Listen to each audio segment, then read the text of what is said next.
Hi అండి. అందరికీ నమస్తే. దొండకాయ పచ్చడి పావు కేజీ దొండకాయలు, పచ్చిమిరకాయలు కడిగి చిన్న చిన్న ముక్కలుగా కోసుకోవాలి. స్టవ్ వెలిగించుకొని బాండీ పెట్టుకొని నూనె వేసుకొని పచ్చిమిరకాయలను వేసుకొని బాగా వేగనివ్వాలి.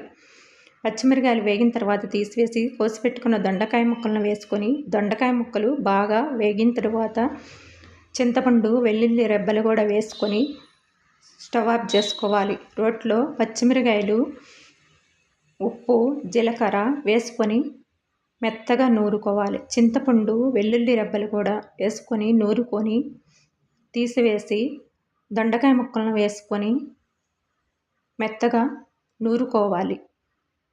నూరిన తర్వాత నూరుకొని పెట్టుకున్న పచ్చిమిరకాయలను కూడా వేసుకొని కలుపుకోవాలి.